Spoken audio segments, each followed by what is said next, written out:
Cristian Becker, director de Becker Abogados, es experto en derecho laboral, para hablar de un tema bien particular y dice relación con la seguridad de los trabajadores en centros de salud. Hay harto que desarrollar ahí. Ayer estuvimos con Piara, la enfermera jefe de urgencias del hospital de Coquimbo, algo esbozábamos también. Cristian, te saludo, ya te vemos, qué gusto de tenerte con nosotros. Hola, ¿cómo estás? Muy buen día. Buenos días, gracias por estar con nosotros, Cristian. Es bien particular esto de lo que vamos a hablar hoy porque está además bien en boga la seguridad de los trabajadores, particularmente de los centros de salud pública. Han tenido muchas complicaciones. Fíjate que veía un ranking de la cantidad de agresiones.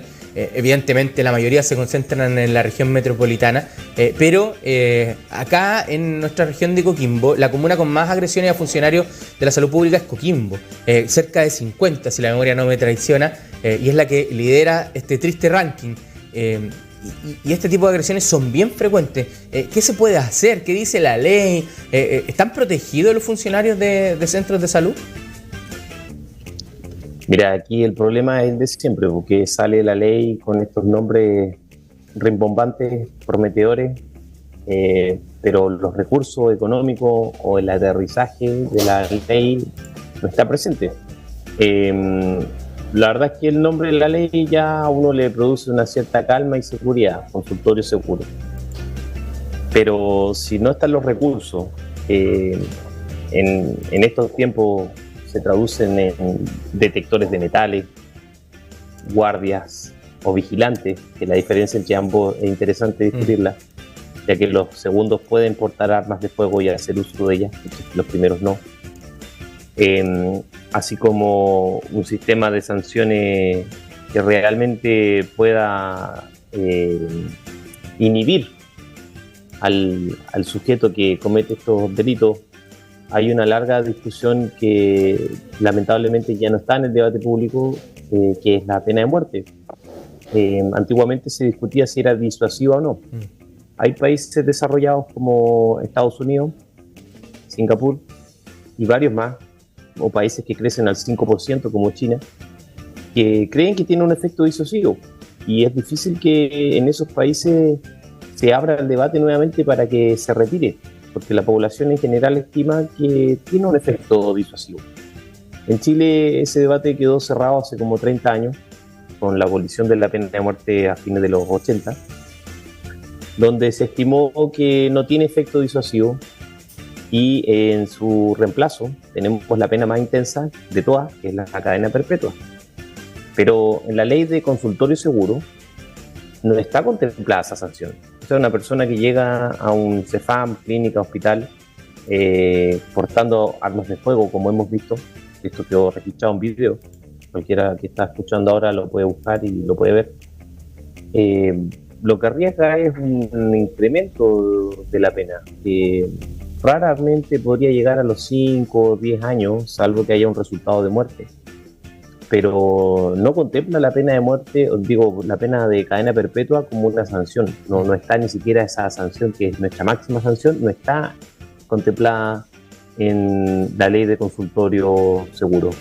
Entonces, la pregunta es, ¿qué puede disuadir a un criminal? Y la verdad, yo pienso que las sanciones son disuasivas. Por eso que estamos ahora con esta ley, pasándonos a otra materia, pero que sirve de ejemplo, de cumplimiento tributario. Lo que busca el cumplimiento tributario es más multas, más sanciones a quienes incumplan sus declaraciones de renta o no paguen los impuestos que corresponden. Y eso, en simples términos, se llama efecto disuasivo. Si yo coloco mi dedo sobre una llama y me quema, lo más probable es que me disuada de seguir dejando mi dedo ahí y yo retire mi dedo. Entonces creo que las penas, las sanciones, mi sentido común me dice que son disuasivas. Por el contrario, si tengo una defensoría penal pública gratis, que me defiende a mí cuando cometo delitos, tengo por otro lado un tribunal que se llama juzgado de garantía. El nombre juzgado de garantía Ya nos dice algo. Que el tribunal... ¿Cómo? Ya nos dice algo el que se llame juzgado de garantía. Que es la garantía del imputado, es la garantía del criminal, es la garantía del acusado, es la garantía del malhechor. Entonces, el tribunal tiene un nombre que de inmediato me dice a mí que como delincuente, yo voy a entrar ahí a que se vele por mis garantías. No se llama juzgado de garantía de la víctima, sino que se trata de un juzgado de garantía de los derechos del imputado. Y esta palabra técnica, elegante y distante de la realidad que es la palabra imputado, en realidad no hace referencia a otra cosa que malhechor, criminal, delincuente, asesino, ladrón, porque esos son los apelativos que la gente utiliza fuera de cámara y en el día a día. Cuando alguien le roba a otro, nosotros nos decimos, oh, ahí va el señor imputado que acaba de robar un teléfono, lo cual vi esta mañana, por cierto, me tocó verlo en vivo, sino que le llamamos el imputado, que tiene unas garantías constitucionales de los derechos humanos, y yo creo que el péndulo en algún minuto va a llegar al otro extremo donde los ciudadanos nos vamos a aburrir, y de hecho yo creo que hay gente que ya está un poco aburrida de esto.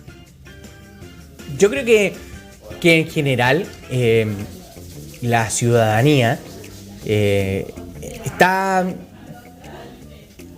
cansada de leyes vacías. Yo no quiero faltarle el respeto a nadie, pero la verdad es que tampoco nunca ha sido políticamente correcto. No lo voy a hacer a esta altura de mi vida tampoco. Los ciudadanos estamos cansados de leyes vacías, como lo decías tú en un principio, con nombres rimbombantes, que son presentadas con bombo y platillo, como que nos vienen a resolver la vida, y después nos damos cuenta que en el tema que estamos hablando, que los funcionarios de la salud los siguen agrediendo en el consultorio, los siguen agrediendo en el SAPO, en el CEFAM, en el servicio de urgencia, que no los protege nadie, que claro, tú hacías la precisión entre guardia y vigilante. Guardia, vigilante y un ejército de guardias y vigilantes tampoco les garantizan hoy día su seguridad, porque el tipo que los agrede vuelve al día de mañana y está ahí mismo, y el funcionario trabaja con miedo. Entonces, la verdad, Cristian, es que uno dice, ¿qué hago? ¿Cómo me defiendo de esto? Porque además, si yo me defiendo físicamente, termino siendo yo el agresor, y termino yo acusado de agresión, imputado por agresión, y probablemente sea ahí opere mejor la ley que en el caso de defender lo que tienen que defender. Claro, es un muy buen punto el que tú tocas, porque de hecho si tú ejerces la legítima defensa, el nombre técnico para esto, podrías incurrir en una conducta que la Fiscalía estime que es de homicidio tentado, de homicidio frustrado. ¿Y por qué pasa esto? Porque cuando hemos visto, por ejemplo, el caso de un señor que fue víctima de un robo en su casa y él salió con un revólver y le disparó a los delincuentes. Sí. ¿Qué planteó la Fiscalía? Que no era legítima defensa porque le disparó por la espalda cuando el delincuente estaba huyendo. No fue la misma proporción de la fuerza. Exacto, no fue la misma proporción. Pero dime una cosa, si entran dos personas a mi casa de noche a robar, yo tengo un tiempo para sentarme en mi escritorio, pescar mi lápiz y libreta y empezar a hacer análisis como, ¿vendrán armados los señores? Probablemente no. ¿Lo puedo perseguir o debo conversar con él primero? Yo no sé si es posible esos instantes de reflexión cuando tú estás tratando de proteger a tu familia. Probablemente actúa tu instinto primario de supervivencia, de proteger a tus hijos, proteger a tu señora, proteger tu hogar, y no hay mucho espacio para la reflexión. Y la verdad es que las reacciones son más bien automáticas.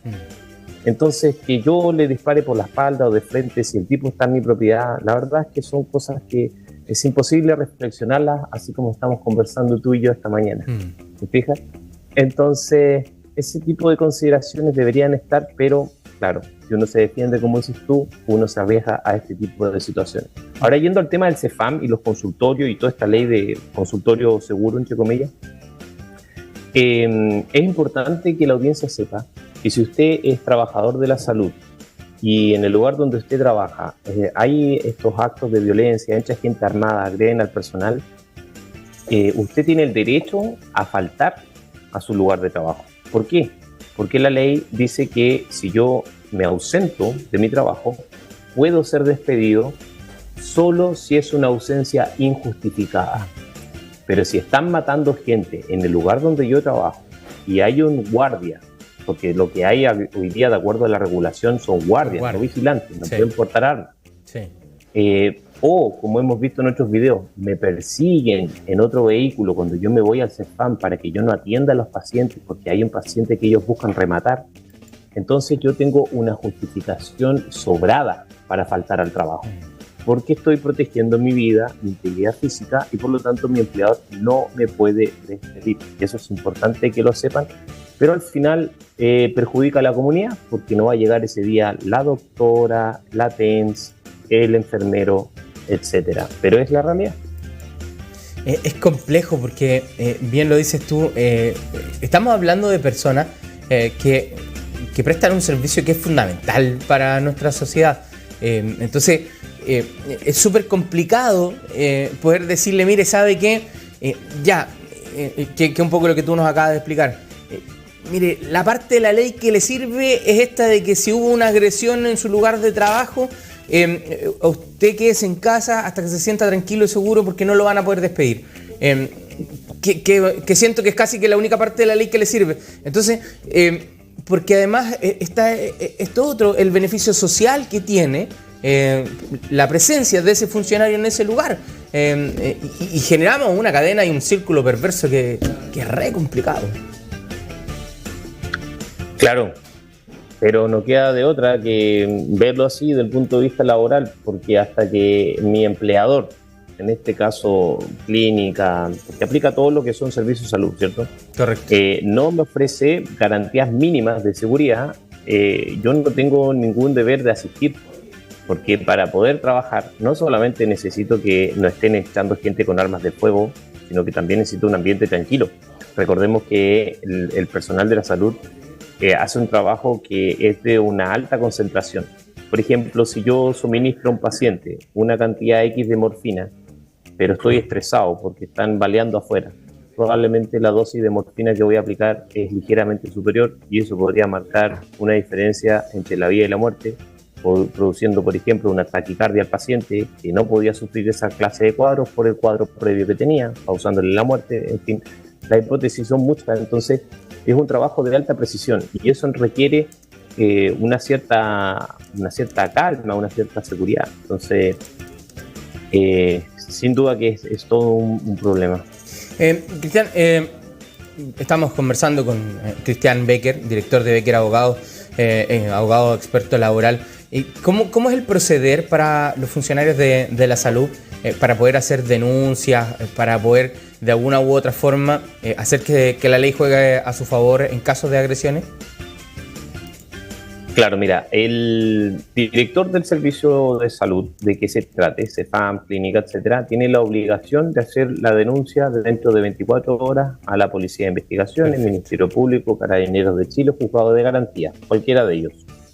Si esta obligación no se cumple, yo como trabajador tengo el derecho a hacer una denuncia en la Inspección del Trabajo, si trabajo en el sistema público, o a la Contraloría si trabajo en el sistema público de salud. ¿Por qué razón? Porque mi empleador no cumplió con su obligación básica que se encuentra en precisamente esta ley que le llamamos consultorio seguro.